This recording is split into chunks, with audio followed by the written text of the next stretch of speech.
My name is Caleb Walker. I'm 16 years old. I live in Franklin, Tennessee, a small town with quiet streets, churches on every corner, and lots of people who think they know what's right and wrong. But inside, I felt broken. It all started one April night. The storm outside mirrored exactly what I felt inside. My parents argued almost every day. My older sister had moved out after a big fight, and I felt invisible. Not at school, not at church, not at home. Nowhere did I seem to truly exist. That night I was alone in my room, headphones on, trying to block out the world. But something was different. The lights were flashing, the sky was roaring, and my heart was racing. It wasn't just anxiety. It was like something was calling me, or pulling me somewhere. I got out of bed and went to the window. The rain was beating down hard on the glass, and for a second I thought I saw a figure outside, standing in the street looking right at me. But when I blinked, it was gone.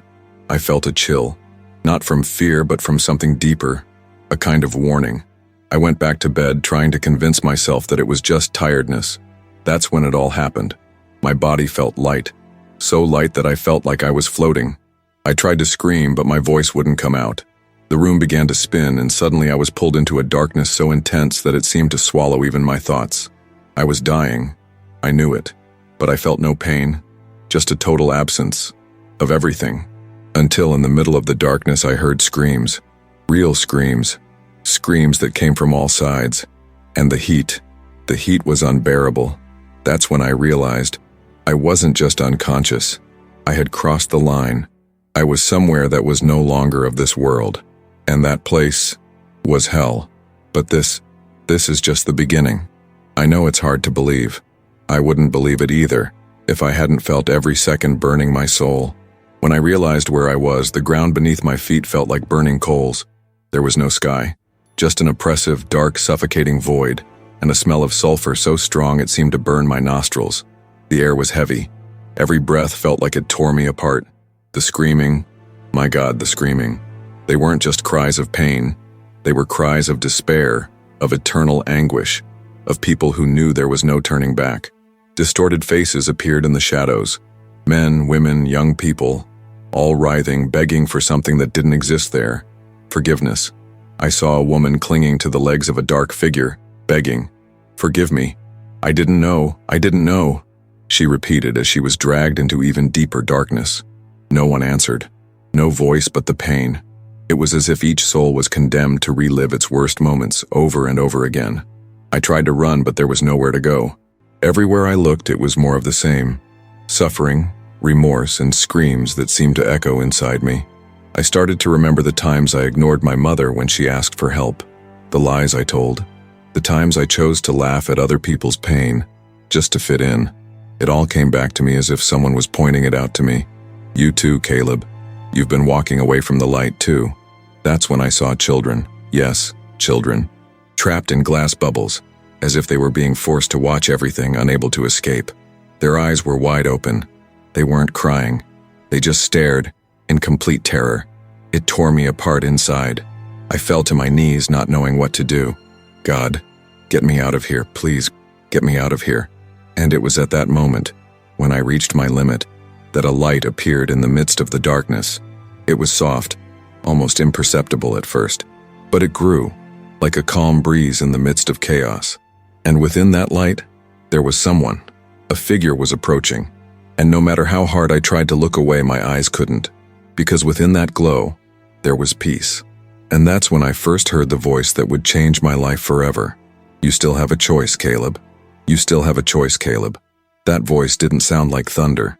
It didn't come with fear or cold authority. It was warm. It was as if all the pain I felt, physical, emotional, spiritual, had been embraced by that one sentence. The light grew in front of me, pushing away the shadows, the screams, the smell of hell. I felt my body being lifted even without moving. It was as if something bigger was supporting me. And then finally I saw him. I can't explain it in words. It was like looking at someone you've always known but never really seen. There was compassion in his eyes, a sadness too, but most of all there was love, a love I had never felt on earth. "Jesus?" I whispered, my voice breaking. He nodded slightly as if confirming without needing to say it. And yet, he spoke, with his eyes, with his presence, with something that pierced my soul. You were brought here not by chance, but by mercy. I tried to speak, but the shame was overwhelming. I don't deserve this. I lied. I was cruel. I lost myself. I know, Caleb, he said.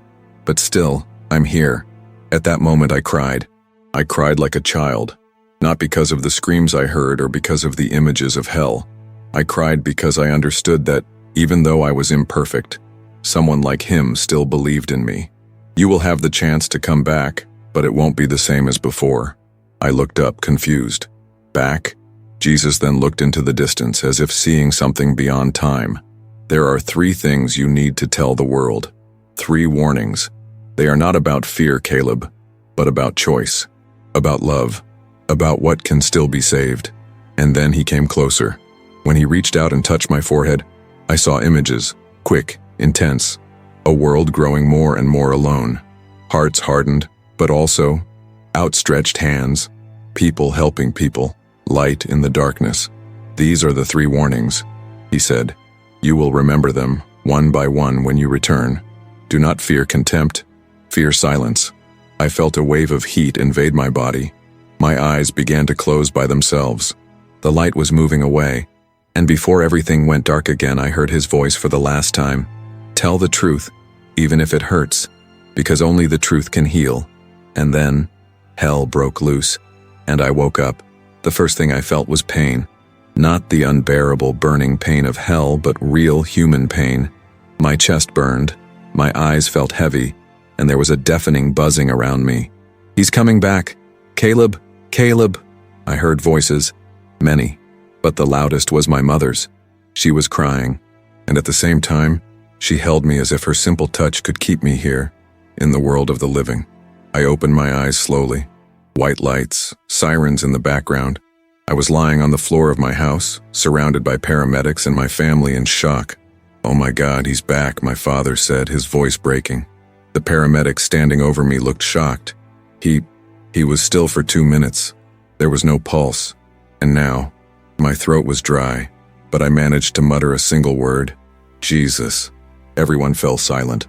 My mother held me tighter, not understanding. My brothers looked at me in fear. I knew something out of the ordinary had happened. Not just to me, but to everyone there. I was taken by ambulance to the hospital. The doctors ran 1,000 tests. No explanation, no harm. It was as if nothing had happened, as if my heart hadn't stopped, as if I hadn't gone to hell. But I knew that what I experienced was real as the pain I felt, as real as the light that rescued me. Over the next few days, I began to have flashes. They weren't dreams. They were memories, vivid ones. I remembered Jesus' words, the warmth of his hand, the 3 warnings. They were inside me like tattoos on my soul. But how do you tell someone about this? Who would believe a 16-year-old boy who died for 2 minutes and came back saying he had been to hell and seen Jesus? At school, everyone whispered. At church, they looked at me like I was crazy. Even at home, my father told me to let it go, but I knew I couldn't, because the warnings were coming, and time, according to Jesus, was short. They were days of silence. I walked through the school hallways as if I were in another world, because in a way, I was. While everyone else was talking about tests or parties or weekend games, my head was echoing with the words of Jesus. The 3 warnings were still jumbled up inside me, like pieces of a puzzle that I needed to put together and share. The first time I tried to tell a story was in church. The pastor had opened the floor for testimonies. I stood up. My hands were shaking. The congregation looked at me expectantly, even fondly. But as I began to speak of hell, of the screams, of Jesus, the air in the room changed. Some looked away. Others frowned. When I mentioned the 3 warnings to the world, the pastor interrupted me with a polite smile, put his hand on my shoulder and said, God speaks to us in many ways, Caleb, but beware of deception. It was like being punched in the stomach. After that came the comments, the stares, classmates telling me I was attention-seeking. Even my closest friends started to drift away. Only my mother and a literature teacher, Mrs. Grant, seemed to really listen to me. But even with the silence around me, something inside me screamed. I couldn't ignore it. I had to speak up, even if it was just for one person to hear. It was then that I decided to write and record my story, without filters, without fear, not to prove anything, but because I knew that somewhere someone would feel that this was real, that it wasn't madness, that it was a calling. If you've made it this far, tell me what you felt. Comment. Not to please me, but because maybe your opinion, your doubt, your faith, your pain, is the same as someone who also needs to hear this. Sometimes, it is in those we least expect that the truth finds an echo, and I still had a lot to tell, because the first warning was about to unfold. The first warning came one night when I couldn't sleep. It had been weeks since my experience, and each day seemed more intense than the last. But that night was different. I closed my eyes and saw myself walking through a city. It was familiar but too quiet. The streets were full of people, and yet everything seemed empty. No one looked at each other. No one spoke. Everyone had headphones on, cell phones in their hands, eyes downcast. There was a deafening silence amidst the noise. And then, Jesus spoke. Loneliness will become the greatest poison disguised as freedom. I woke up sweating. My heart was racing. That was the first warning, clear as day. And as I left the house that morning, I began to see everything around me with different eyes. On the bus, no one spoke, only screens. At school, conversations had turned into messages, smiles, filters, and when someone tried to show real pain, they were ignored, or worse, ridiculed. I remembered a colleague, Amanda, always smiling on social media, but one time she posted something more serious, a rant. Few liked it, some made fun of it, and 2 months later, she disappeared from school. They said it was an emotional problem. It wasn't just her, it was all of us. Jesus was right. We were becoming lonely, even when surrounded by people, and this loneliness was silent, addictive, and deadly. I started writing about it and talking about it, in small groups at school and home videos. Most people still laughed. Some called me apocalyptic, but others started listening. A guy called me in private and said, "Dude, I thought about killing myself this week. Then I saw your video, and I thought, does anyone still see me?" Those words stuck with me. It wasn't about fame. It wasn't about proving that I was with Jesus. It was about reminding people that they are still seen, that they can still feel, that they can still love. The first warning was not a threat. It was a warning, a cry for help. Because if we keep exchanging presence for connection, soul for avatar, emotion for algorithm, the hell I saw won't have to wait until after death. It's already here. The second warning came with a thunderclap. Literally. It was early summer. The heat in Franklin was unbearable, the air heavy with something unseen, as if the world was waiting for an explosion no one wanted to acknowledge. And then the storm came. But it wasn't just the sky that was falling. As lightning streaked across the sky, I began to feel something strange, as if the energy of the storm was reaching beyond the clouds. It was reaching souls. I felt panic. Not mine, but people's. The next day, the city was different. On social media, the post changed tone. People talked about emptiness, about lost faith, about not being able to take it anymore. And it wasn't just there. I started receiving messages from people in other states saying they were dreaming about fire, about water invading their homes, about darkness. It was at that moment that his voice came back, not in a dream, but inside me, like a memory I have never been able to forget. Hearts will be at war with themselves. Faith will be treated as weakness and truth as an affront, but there will still be light. It was the second warning. Jesus was not talking about a war between religions, but about something deeper, a silent battle within every human being. The storm was spiritual, invisible, and devastating. People were losing their roots, living to please opinions, destroying their own spirit with comparisons, fears, and demands. Faith became a joke. Silence became an escape. Hope, almost a heresy. I remember visiting a church in Nashville. The service felt like a concert. Lights, screens, noise, but there was something missing. I felt like the words were beautiful but hollow, and in the crowd, I saw young people crying. Unseen, that was it. Faith was becoming a spectacle, and those who needed healing were left on the sidelines. I started talking about it, carefully, but that's when the hate started to appear. Some called me a bigot, others an emotional manipulator. Some even said I was taking advantage of people's faith. It hurt. A lot. But I already knew it would be like this. Jesus warned me. Fear silence, not contempt. And amidst the noise, voices began to rise up with me. Fragile but sincere voices. People who wanted to truly feel God again. People who no longer wanted to run away from pain, but to learn to move through it. Because in the end, the storm was not the end. It was the beginning of the search for light. Chapter 8. Warning 3. Rise of Compassion, 2028-2029. It was on a calm morning, without supernatural signs, that the third warning was revealed. I was walking through the park in Franklin, listening to the soft rustling of leaves when I saw something simple, but it stopped me in my tracks.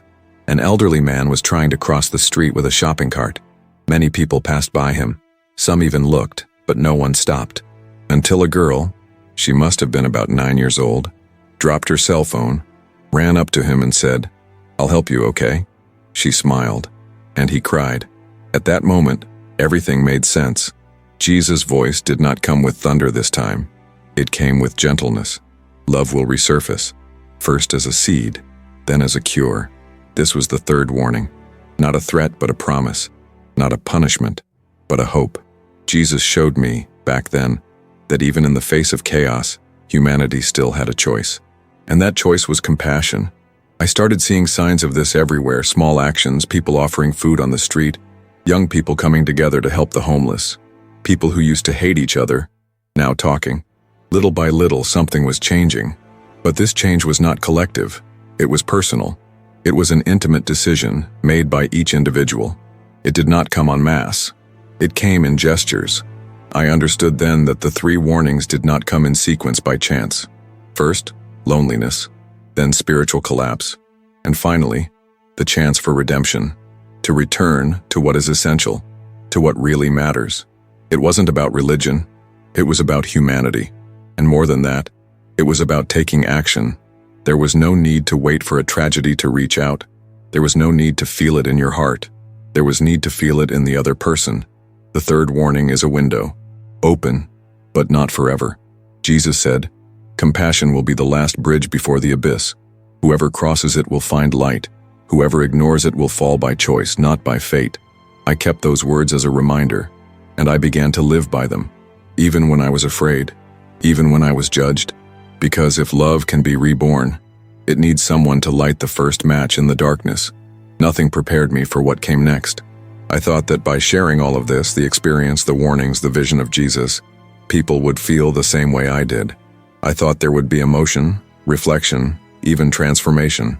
But the reality was much harsher. They started with jokes. The boy from hell, prophet of the apocalypse. They made memes with my face. They cut out parts of the videos I posted, taking everything out of context just to ridicule me. On social media, I was insulted, discredited, and even threatened. "You should have stayed dead anyway. Charlatan. Mentally ill." These words hurt.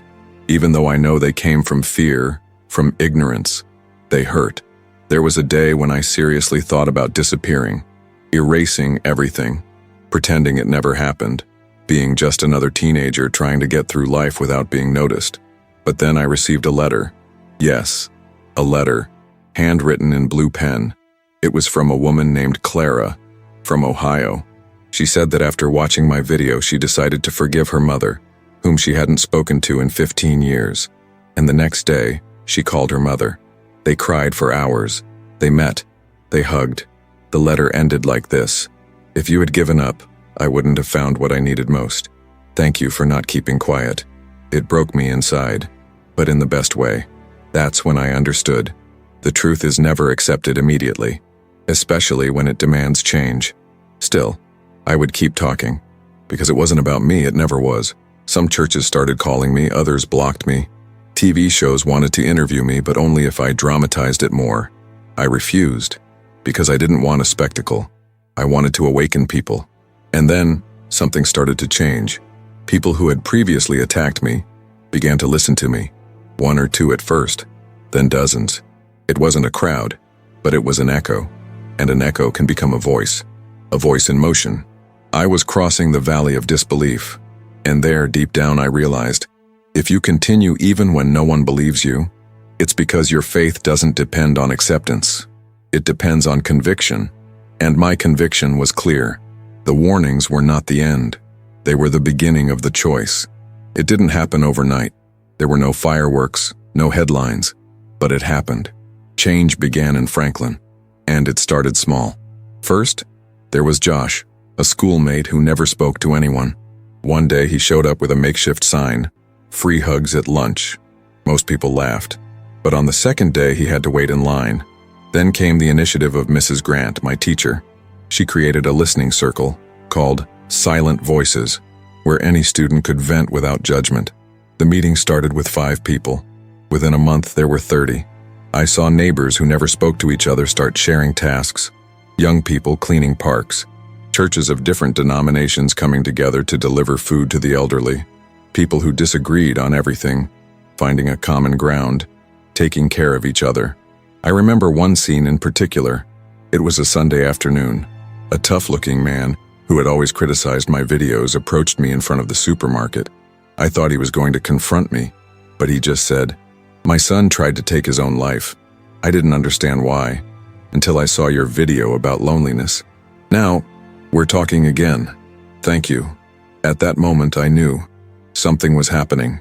Compassion was no longer a theory.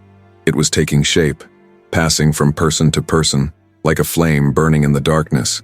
And the more I saw this happen, the more I understood why Jesus had shown me hell before the light. It was necessary to see what was at stake, to value what could still be saved. It was not a noisy revolution. It was a quiet rebirth. But the world was about to be truly tested, and only those who had understood the message would be ready for what was to come. In the early hours of March 19th, 2029, Franklin was awakened by the sound everyone feared. Sirens, lots of them. A metallic voice on the radio. "Tornado confirmed. We'll hit downtown in minutes." The sky was red. The wind was sharp. It was as if nature itself was screaming. And there, as chaos approached, everything I had experienced took on new meaning. I ran to the local church, which was already opening its doors as a shelter. Other young people arrived too, the same ones who months before just wanted to stay away from me. They came, and they brought blankets, water, flashlights. No one asked. They just knew. Outside, lampposts were falling. Glass was shattering. But inside, a greater force kept us together. It was then that I remembered what Jesus said. The great test will not come to destroy, but to reveal. What is empty will break. What is full of love will endure. The next few hours were a whirlwind. Literally, houses were destroyed, trees were uprooted, but none of our makeshift shelters were damaged. None of the lives were lost. When the sun rose, the city was unrecognizable. But among the rubble, there were hands. Lots of hands. Cleaning, helping, hugging. Something in us had changed. The city, even though it was wounded, was breathing. And not just because of luck or the structures, but because somehow we were ready, united, attentive to each other. The warning was no longer a prediction. It was an answered call. And that day, looking at all of this, I realized the warnings were not a punishment. They were a chance to wake up before the end. It's worth remembering who we are and why we're here. And now, there was only one thing left to do. Tell everything, from beginning to end. Today, looking back at everything I've experienced, I still ask myself, why me? Why would an ordinary 16-year-old boy from Franklin, Tennessee have to die for 2 minutes, see hell, meet Jesus, and come back with 3 warnings? And the answer, as simple as it may seem, is this: because it was necessary, not for me, but for all of us. Loneliness is already among us. The spiritual storm has already begun, and now, all we have left is compassion, not as a beautiful feeling at the end of a movie, but as a courageous, daily, true act. Jesus didn't show me hell to punish me. He showed me hell so I could understand what's at stake, and he gave me warnings so I could remind you, there's still time. You who are watching this now may doubt it. You may think it is just another story, but if something inside you has moved, even for a second, listen. You have a calling too. Maybe you won't see what I saw, but you've certainly felt the world getting colder. People are more distant. Faith is weaker. Hope is scarcer.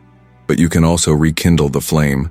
with a gesture, a listening, a forgiveness, with compassion, because in the end, the 3 warnings weren't about the future, they were about now. And the question that Jesus left in me, I leave for you. Are you ready to be part of the solution? If this story touched you in any way, share it, talk about it, comment on what you felt, not for me, but because maybe someone next to you needs exactly that, a spark. I'm Caleb Walker, and now, the choice is in your hands.